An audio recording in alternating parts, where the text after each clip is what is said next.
Obreiros Evangélicos, capítulo 24. As relações sociais.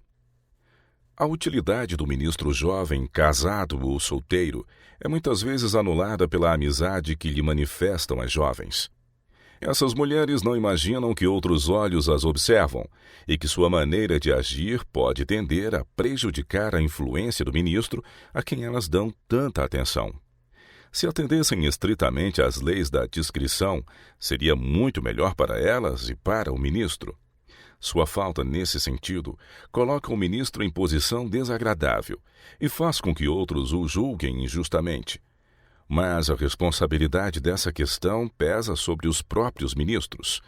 Cumpre-lhes manifestar desgosto por tais atenções e, se tomarem a atitude que Deus quer, não continuarão a ser perturbados. Eles devem evitar toda a aparência do mal. E quando as mulheres moças são muito sociáveis, é dever do ministro dar-lhes a conhecer que isso não agrada.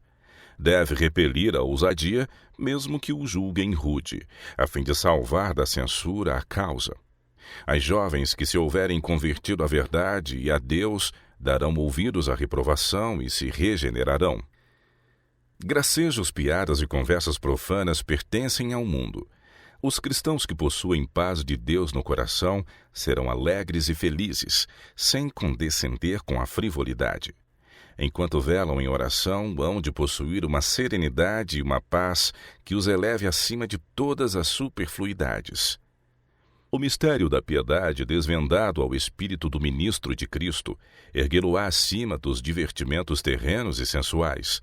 Será participante da natureza divina, havendo escapado à corrupção que pela concupiscência há no mundo.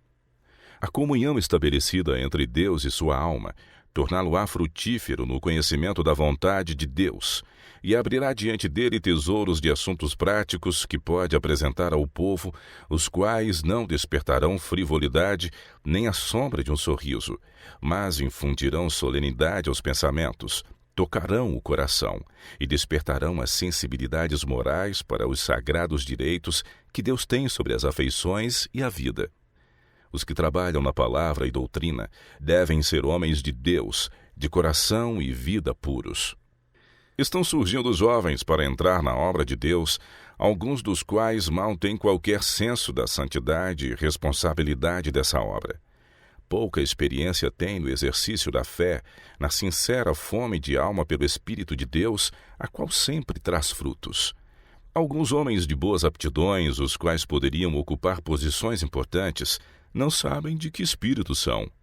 Vão vivendo numa maneira jovial, tão naturalmente como as águas correm morro abaixo.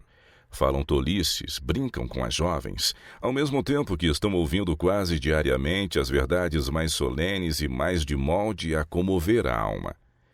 Esses homens têm uma religião mental, mas o coração não está santificado pelas verdades que ouvem. Esses nunca podem conduzir outros à fonte das águas vivas, enquanto delas não beberem eles próprios. Não é tempo agora para leviandade, vaidade e frivolidade. Presto encerrar-se-ão as cenas da história terrestre. Precisam mudar-se as mentes abandonadas ao sabor dos pensamentos. Diz o apóstolo Pedro: cingindo os lombos do vosso entendimento, sede sóbrios, e esperai inteiramente na graça que se vos ofereceu na revelação de Jesus Cristo, como filhos obedientes, não vos conformando com as concupiscências que antes havia em vossa ignorância. Mas, como é santo aquele que vos chamou, sede vós também santos em toda a vossa maneira de viver, porquanto escrito está: sede santos, porque eu sou santo. 1 Pedro 1, de 13 a 16. Os pensamentos irrefreados precisam ser reunidos e concentrados em Deus. Os próprios pensamentos devem estar em sujeição à vontade de Deus. Não se devem fazer nem esperar elogios, pois isto tem a tendência de fomentar a confiança própria, em vez de promover a humildade, de corromper em lugar de purificar. Os jovens realmente habilitados e que sentem ter uma parte a desempenhar em relação com a obra de Deus, sentir-se-ão premidos sob o senso da santidade da obra, tal como um carro sob os molhos. Agora, eis o tempo de fazer os mais fervorosos esforços para vencer os sentimentos naturais do coração carnal.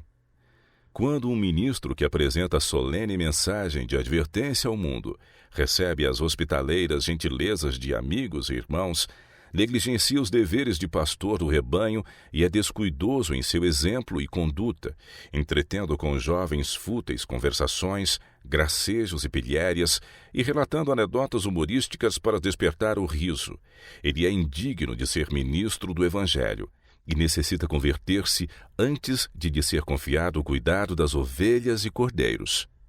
Os ministros que são negligentes quanto aos deveres que competem a um fiel pastor dão provas de que não se encontram santificados pelas verdades que apresentam a outros, e não devem ser mantidos como obreiros na vinha do Senhor, enquanto não tiverem elevado o sentimento da santidade da obra do ministro. O ministro de Cristo deve ser homem de oração, homem de piedade, alegre, mas nunca vulgar e rude, gracejador ou frívolo. O espírito de frivolidade pode se harmonizar com a profissão de palhaço e ator, mas se acha inteiramente abaixo da dignidade do homem que é escolhido para interpor-se entre os vivos e os mortos e ser um porta-voz de Deus. O mistério da piedade, desvendado à mente do ministro de Cristo, elevá-lo-á acima dos gozos terrestres e sensuais. Ele será participante da natureza divina, havendo escapado da corrupção que pela concupiscência há no mundo. A comunicação estabelecida entre Deus e a sua alma torná-lo-á fecundo no conhecimento da vontade de Deus e desvendar-lhe-á tesouros de assuntos práticos que poderá apresentar ao povo, os quais não produzirão leviandades nem suscitarão sorrisos, mas solenizarão a mente, tocarão as cordas do coração e despertarão o senso moral para os sagrados reclamos que Deus tem pelos sentimentos e a vida. Os que trabalham pregando e doutrinando devem ser homens de Deus, puros de coração e vida.